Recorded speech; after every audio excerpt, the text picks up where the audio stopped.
आधी रात का समय था।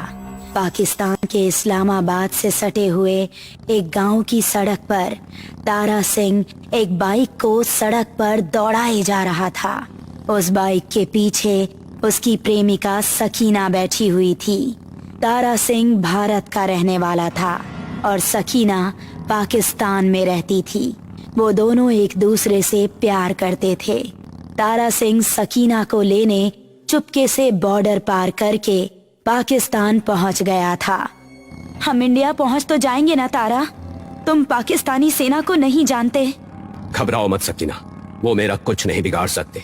सच तो ये है कि पाकिस्तानी आर्मी एक हिंदुस्तानी के हौसले को नहीं जानती। लेकिन तारा, उनके पास हथियार हैं और तुम निहत्थ थे। तुम उनका मुकाबला कैसे करोगे? उसकी नौबत नहीं आएगी सकीना। हम बॉर्डर पर पहुंचने ही वाले हैं। बॉर्डर पर मेरा दोस्त कुलजीत हमारा इंतजार कर रहा है। वो हमें बॉर्डर पार करा देगा। कुछ देर बाद तारा सकीना को लेकर बॉर्डर पार पहुंच गया।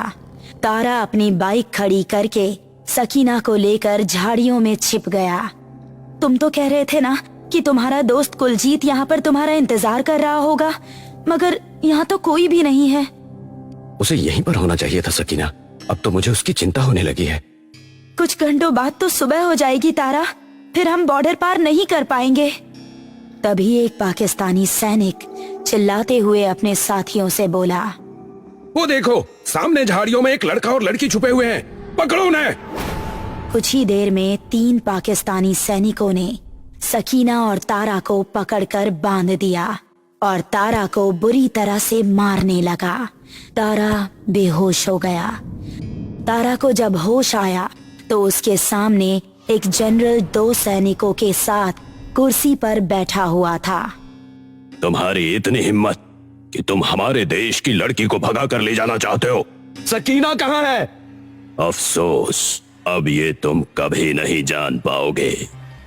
इतना कहकर जनरल ने पिस्तौल तारा के ऊपर तान दी। तभी जंगल में से अजीब अजीब सी आवाजें आने लगी। ये आवाजें कैसी हैं?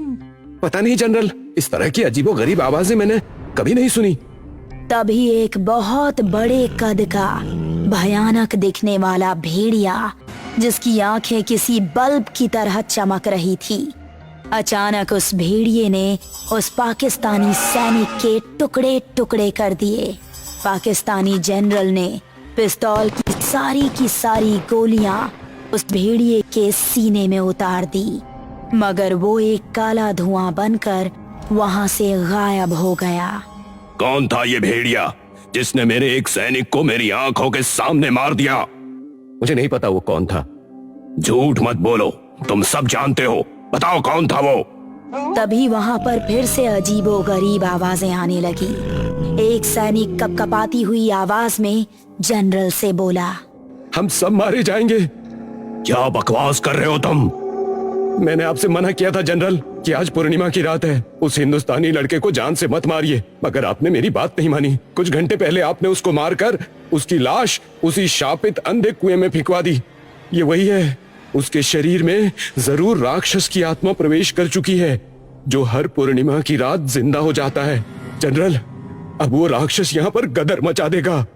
ये सब यहाँ के अनपढ़ और जाहिल गांव वालों की दंत कथाएं हैं। मैं इन सब बातों पर विश्वास नहीं करता।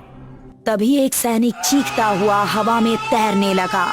अचानक उस सैनिक की गर्दन अपने आप उसके धड़ से अलग हो गई और वो जमीन पर धराशायी होकर गिर गया। तभी एक तेज हवा का झोंका जनरल के चेहरे से टकराया और सब तरफ काला धुआं फैल गया।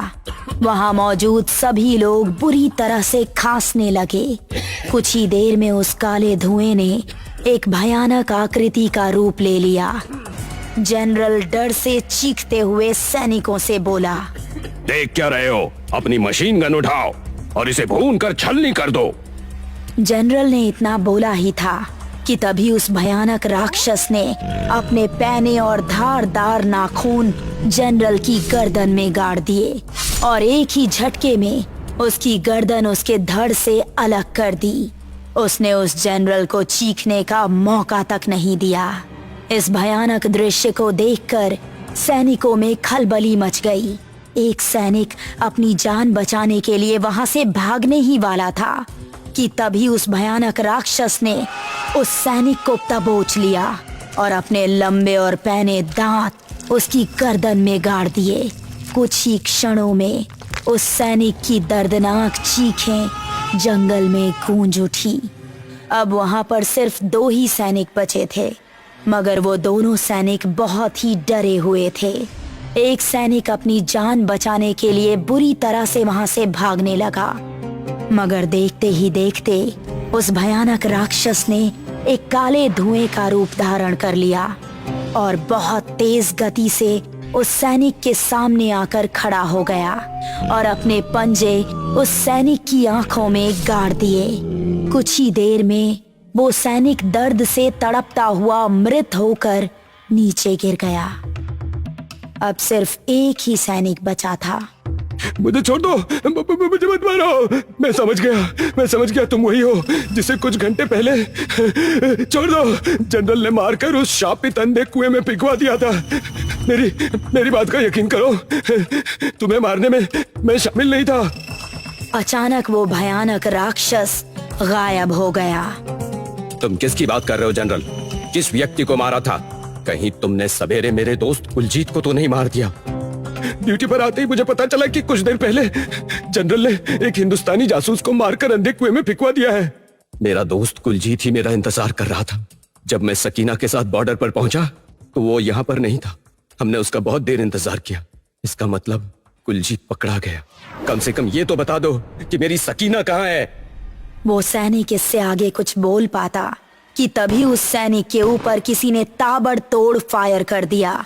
तारा ने देखा फायर करने वाला व्यक्ति उसका दोस्त कुलजीत था। कुलजीत, तू जिंदा है? मुझे लगा कि इन लोगों ने तुझे मार दिया। ये सारे सैनिक किसी हिंदुस्तानी को मारने की बात कर रहे थे। जल्दी से मेरे हाथ खोल यार। सकीना को कहाँ छुपा दिया है? और पता नहीं छुपा दिया है या मार दिया है।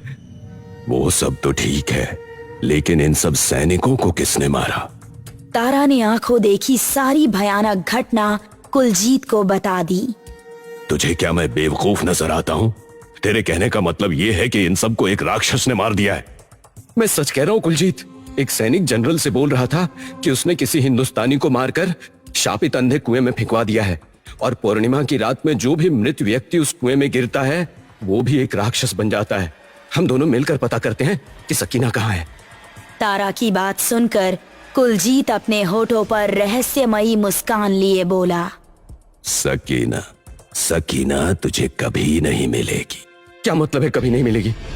क्योंकि उस शापित कुएं में किसी हिंदुस्तानी को नहीं बल्कि सकीना को मारकर फेंका गया है और सकीना को मारने वाला मैं ही हूँ। कुलजीत की बात सुनकर तारा की आंखें हैरत से फटी की फटी रह गईं। लेकिन क्यों? तूने उसे क्यों मारा?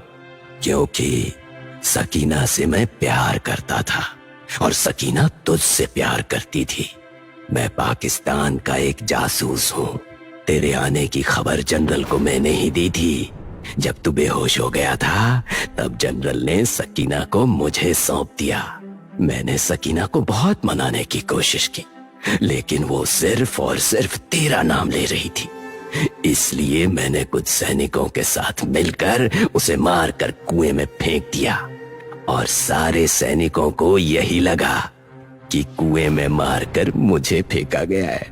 अब तू भी मरने के लिए तैयार हो जा। तभी कुलजीत के हाथ से पिस्तौल गिरकर हवा में तैरने लगी और तारा के हाथ खुद ब खुद खुल गए। कुलजीत के सामने वही भयानक चेहरा था जिसने कुछ देर पहले सबको मार दिया था। कौन हो तुम? मगर अचानक वो भयानक राक्षस एक भयानक स्त्री में परिवर्तित हो गई, जिसके चेहरे की खाल बुरी तरह से जली हुई थी और उसके चेहरे से मांस लटक रहा था। उस भयानक स्त्री ने अपने नुकीले पंजे कुलजीत की गर्दन में गाड़ दिए। कुलजीत की एक दर्दनाक चीख जंगल में गूंज गई। वो भारी आवाज में तारा को देखकर बोली, चले जाओ यहाँ से। इतना कहकर वो वहां से गायब हो गई।